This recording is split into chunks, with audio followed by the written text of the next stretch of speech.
आज हम लेकर आए हैं BSc third year 5th semester के कुछ इम्पोर्टेंट क्वेश्चंस।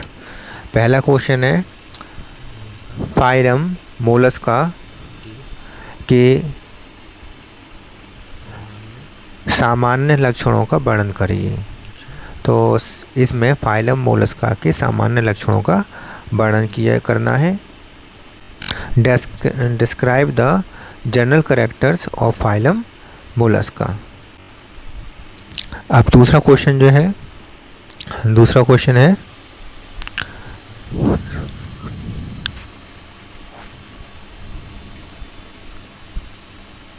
हिरुडिनेरिया पर है दूसरा क्वेश्चन। हिरुडिनेरिया के जननांगों का वर्णन करना है। तो जो हिरुडिनेरिया के जननांग हैं इनके बारे में इसका डायग्राम सहित वर्णन करना है और इसका जीवन चक्र भी बताना है। हिरुडिनेरिया का जीवन चक्र का सचित्र वर्णन समझाना है। तो चित्र बनाकर इसका जीवन चक्र समझाना है और हिरुडिनेरिया के जननांगों का वर्णन करना है। तो discuss the reproductive organ and life cycle of Hirudinaria. Life cycle of Hirudinaria. तीसरा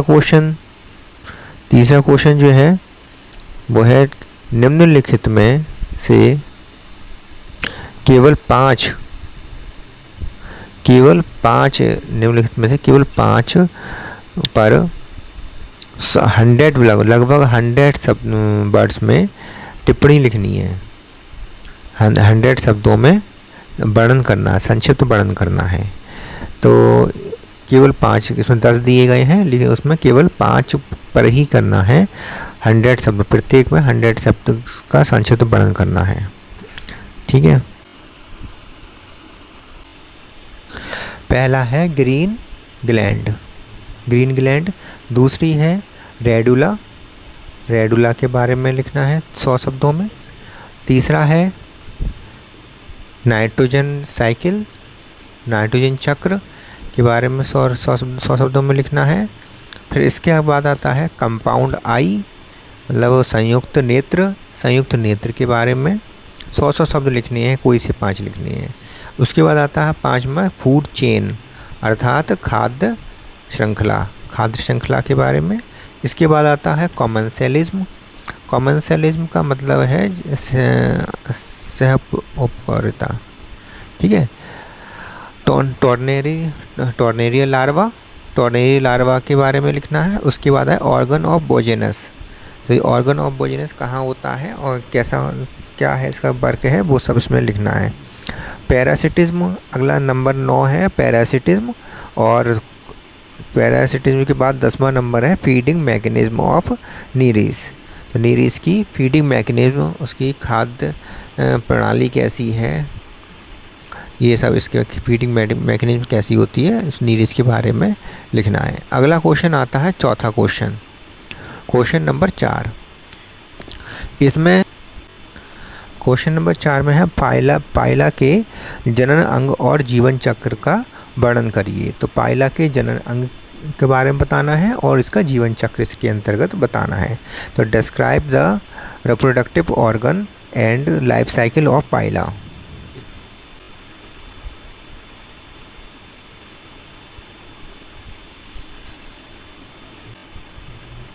अगला क्वेश्चन आता है 5 संघ एकाइनोडर्मेटा के सामान्य लक्षणों के बारे में बताइए। तो संघ एकाइनोडर्मेटा के सामान्य लक्षण बताने हैं इसमें और संघ के गण तक वर्गीकरण करना है उदाहरण सहित देकर। उदाहरण भी देने हैं और गण तक वर्गीकरण, ऑर्डर तक वर्गीकरण करना है संघों का, इस संघ का और इकाई और इसके सामान्य लक्षण भी बताने हैं।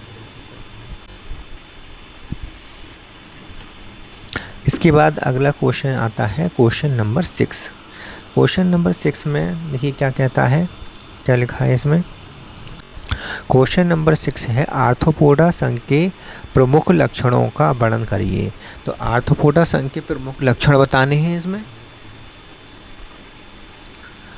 प्रमुख लक्षणों का वर्णन करना आर्थ्रोपोडा संघ में और इसका वर्गीकरण करते हुए उदाहरण देना है। उचित उदाहरण इसका प्रत्येक का वर्ग के प्रत्येक के वर्ग के 2 उदाहरण देने हैं। तो प्रत्येक वर्ग तक इसका वर्गीकरण करता है और प्रत्येक वर्ग का 2-2 उदाहरण इसमें देने हैं।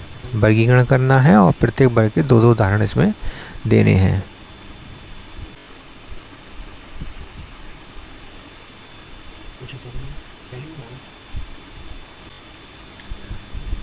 इसके बाद आता है 7वां क्वेश्चन, पैलिमोन के विभिन्न अपेंडिसेस का वर्णन करो। तो जितने भी अपेंडिसेस के बारे में हमने पढ़ा है पैलिमोन के, उसके अपेंडिसेस के बारे में वर्णन करना है। Describe the different appendices of Palaemon. ठीक है, तो इस यहाँ पे पैलिमोन के डिफरेंट अपेंडिसेस के बारे में हमें वर्णन करना है। इसके बाद अगला क्वेश्चन आता है 8, क्वेश्चन नंबर 8। क्वेश्चन नंबर 8 जो है, इसमें नेरीज के पाचन तंत्र का वर्णन करो। तो इसमें नेरीज के पाचन तंत्र के बारे में बताना है, वर्णन करना है और उनके भोजन ग्रहण करने की जो विधि है, विधि के बारे में इसमें समझाना है। तो पाचन तंत्र का वर्णन करना है और भोजन ग्रहण करने की विधि के बारे में समझाना है। ठीक है, give the account of digestive system and feeding mechanism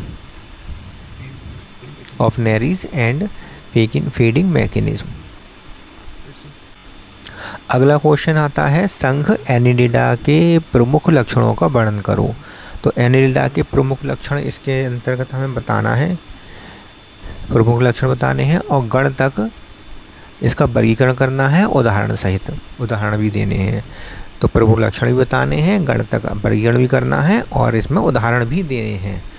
उदाहरण भी देकर हमें बताना, वर्गीकरण को समझाना है। Give main characteristics of phylum annelida and classify its up to order with suitable example. तो सुटेबल एग्जाम्पल के साथ साथ इसे क्लासीफाई भी हमें करना है। अगला क्वेश्चन आता है क्वेश्चन नंबर 10। क्वेश्चन नंबर 10 जो है, इसमें लिखा हुआ है कि right zoological name of any 5 insects. तो किसी भी 5, कोई से भी अपने याद करे हुए कोई से भी 5 इंसेक्ट्स के जूलॉजिकल नेम इसमें लिखने हैं, जीनस और स्पीसीज़।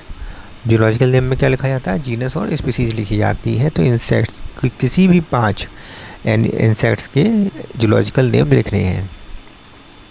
इसके बाद अगला आता है 11वां question, differentiate between Nereis and heteronereis. तो हेटेरोनेरीज और नेरीज के बीच में जो डिफ्रेंशिएट हमने लिखवाए हैं, बताए हैं, उनको डिफ्रेंशिएट करना है इसके अंतर्गत। क्वेश्चन नंबर 12 आता है, right the detail about the water vascular system. तो वाटर वैस्कुलर सिस्टम किस में पढ़ा है हमने, इकाइनोडर्मेटा में पढ़ा है। तो इकाइनोडर्मेटा में वाटर वैस्कुलर सिस्टम के बारे में इसमें समझाना है और चित्र भी बनाना है, सचित्र वर्णन करना है वाटर वैस्कुलर सिस्टम का। इकाइनोडर्मेटा, पेंटामेरस अर्थात इकाइनोडर्मेटा, जो पेंटामेरस होते हैं, पेंटामेरस एनिमल जो होते हैं इकाइनोडर्मेट्स, उनके में वाटर वैस्कुलर सिस्टम को लेवल्ड डायग्राम द्वारा समझाना है।